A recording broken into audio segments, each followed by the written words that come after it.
ମୋ ଗାଁ ହେଉଛି ମା କଥା ମନେ ପଡ଼ିଲେ ବାଲ୍ୟକାଳରୁ ପଢ଼ି ଆସିଥିବା କବି ସଚ୍ଚିଦାନନ୍ଦ ରାଉତରାୟଙ୍କ ଛୋଟ ମୋର ଗାଁଟି ଗୀତ ମନେ ପଡ଼େ।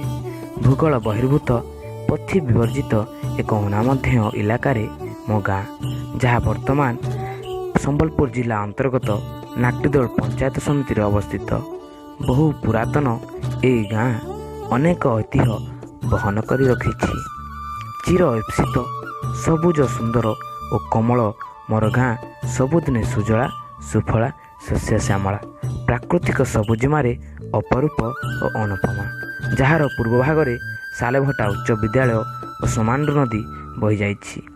ପବିତ୍ର ଗଙ୍ଗାମାତାଙ୍କ ସମ ସଦାଶିବ ପାଦ ପ୍ରକ୍ଷାଳନ କରି ଚାଲିଛି ଏବଂ ଅଞ୍ଚଳବାସୀଙ୍କୁ ସୁଧା ବିତରଣ କରି ଆସୁଅଛି।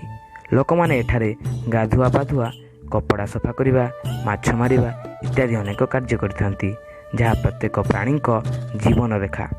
ପଶ୍ଚିମ ଦିଗରେ ଗ୍ରାମର ତଳସାହି ଶାଳବଣିଆ ଅବସ୍ଥିତ। ଉତ୍ତର ଦିଗରେ ବିସ୍ତୃତ ଜମିମାଳ ସହ ସୁଉଚ୍ଚ ପର୍ବତ ଓ ଜଙ୍ଗଲ ରହିଅଛି। ଗ୍ରାମର 90% ଚାଷୀ ଏହି ବିସ୍ତୃତ ଜମିରେ ଚାଷ କରି ଜୀବିକା ନିର୍ବାହ କରନ୍ତି।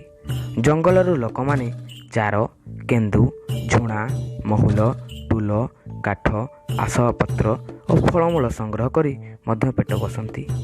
ଦକ୍ଷିଣ ଦିଗରେ କେଉଟବନି ନାମକ ପଡ଼ୋଶୀ ଗ୍ରାମ ରହିଅଛି। ଗ୍ରାମର ପୂର୍ବ ମୁଣ୍ଡରେ ଗୋଟିଏ ପୋଖରୀ ଥିବାବେଳେ ପୋଖରୀର ଅପର ପାର୍ଶ୍ୱରେ ଆମ ଗାଁ ବିଦ୍ୟାଳୟ ରହିଅଛି। ଏହି ଗାଁ ବିଦ୍ୟାଳୟରୁ ସୃଷ୍ଟି ହେଉଛନ୍ତି ଅନେକ ତାରକା ଛାତ୍ରଛାତ୍ରୀ, ଯେଉଁଠି ଗୁରୁ ଶିଷ୍ୟ ପରମ୍ପରା ବର୍ତ୍ତମାନ ମଧ୍ୟ ସମ୍ପୂର୍ଣ୍ଣ ଭାବରେ ସ୍ୱର୍ଗୀୟ। ଏବେ ବି ସେହି ପୁରାତନ ଗୁରୁମାନଙ୍କୁ ଦେଖିଲେ ସ୍ୱତଃପୃତ ଭାବରେ ମୁଣ୍ଡ ନଇଁଯାଏ। ବେଳ ଥିଲା ବର୍ଷା ଦିନେ ବିଦ୍ୟାଳୟକୁ ଚାଲି ଚାଲି ଗଲାବେଳେ ପେଣ୍ଟ କାଦୁଅ ହୋଇଯାଉଥିଲା, ମାତ୍ର ବର୍ତ୍ତମାନ କଚ୍ଚା ରାସ୍ତା ସମ୍ପୂର୍ଣ୍ଣ ଭାବେ ପକ୍କା ରାସ୍ତାରେ ପରିଣତ ହୋଇସାରିଛି। ଗାଁର ମୁଖ୍ୟ ଛକରେ ଜଗନ୍ନାଥ ମନ୍ଦିର ଥିବାବେଳେ ଦ୍ୱିତୀୟ ଛକରେ ଭାଗବତ ଟୁଙ୍ଗି ଓ ଗ୍ରାମେଶ୍ୱରୀ ପୀଠ ରହିଅଛି। ଆମ ଗାଁ ସମସ୍ତ ପ୍ରକାରରେ ଲୋକ ବାସ କରନ୍ତି, ମାତ୍ର ବ୍ରାହ୍ମଣମାନଙ୍କ ସଂଖ୍ୟା ସର୍ବାଧିକ। ସେଥିପାଇଁ ଆମ ଗାଁ 12 ମାସରେ 13 ପର୍ବରେ ସଦାସର୍ବଦା ହସି ଉଠେ। ରଥଯାତ୍ରା, ଦୁର୍ଗା ପୂଜା, ନୂଆଖାଇ, ମକର ସଂକ୍ରାନ୍ତି, ରଜ ସଂକ୍ରାନ୍ତି, ଦୋଳ ପୂର୍ଣ୍ଣିମା ଇତ୍ୟାଦି ଧୁମଧାମରେ ପାଳନ କରାଯାଏ। ମାତ୍ର ପୂର୍ବରୁ ଯେଉଁ ଜାକଜମକରେ ପାଳନ କରାଯାଉଥିଲା, ତାହା ଧୀରେ ଧୀରେ ଲୋପ ପାଇବାକୁ ଯାଉଅଛି। ସ୍ୱାଭାବିକ କଥା ଯେ ଲୋକମାନେ ଗାଁ ଛାଡ଼ି ସହରାଭିମୁଖୀ ହେଉଛନ୍ତି। ସମସ୍ତେ ଆଧୁନିକତାକୁ ଆପଣେଇ ନେଉଛନ୍ତି ଓ ଏହା ହେବା ମଧ୍ୟ ଦରକାର। ଗାଁରୁ ଧୀରେ ଧୀରେ ନିରକ୍ଷରତା ଦୂରାଉଛି। ସମସ୍ତେ ପାଠ ପ୍ରତି ଓ ଭବିଷ୍ୟତକୁ ଉଜ୍ଜ୍ୱଳ କରି ଗଢ଼ିବା ପାଇଁ ମଧ୍ୟ ମନ ବଳାଉଛନ୍ତି। ଲୋକମାନଙ୍କ ସହରାମୁଖୀ ହେବା ସହ ଗାଁ ବି ଉନ୍ନତି ପଥରେ ଆଗେଇ ଚାଲିଛି। ଗାଁରେ ନୂଆ ନୂଆ ପକ୍କା ରାସ୍ତା, ବିଜୁଳିର ସୁବିଧା, ପାନୀୟ ଜଳର ସୁବିଧା, ଶିକ୍ଷା ବ୍ୟବସ୍ଥା, ବାଣିଜ୍ୟ ବ୍ୟବସ୍ଥା ଆଦି ଅନେକ କ୍ଷେତ୍ରରେ ଆଗେଇ ସାରିଛି। ଗାଁ ମଧ୍ୟ ଅନେକ ପ୍ରକାର ପୁରାତନ ଐତିହ୍ୟ ଓ ପରମ୍ପରାକୁ ଧରି ରଖିବାରେ ବର୍ତ୍ତମାନ ବି ସଫଳତା ପାଇ ଆସିଛି। ସମସ୍ତଙ୍କୁ ଏହି ଅବସରରେ ଆହ୍ୱାନ କରିବି ଯେ ସମସ୍ତେ ଗାଁର ଉନ୍ନତି ପାଇଁ ସାହାଯ୍ୟ ଓ ସହଯୋଗ କରିବା।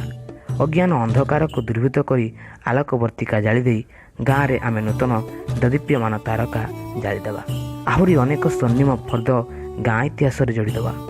ମୋ ଗାଁ ଆଦର୍ଶ ଗାଁ ମୋ ଜୀବନରେ ସର୍ବଦା ମନ ଆକାଶରେ ସ୍ମୃତିର ରୂପାଜନ୍ନ ହୋଇ ଅତୀତ କାହାଣୀ ସବୁ ସ୍ନିଗ୍ଧ ମୟୂଖ ଢାଳି ଦେଉଛି।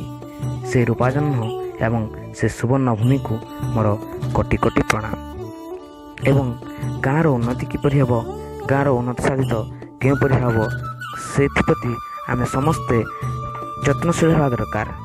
ଗାଁ ହେଉଛି ଆମ ସମସ୍ତଙ୍କର ଜନ୍ମଭୂମି। ଏହିଠାରୁ ଆମେ ସମସ୍ତେ ସୃଷ୍ଟି ହୋଇଛନ୍ତି ଏବଂ ଏହିଠାରେ ମଧ୍ୟ ଆମେ ସମସ୍ତେ ବିଲୟ ହେବା।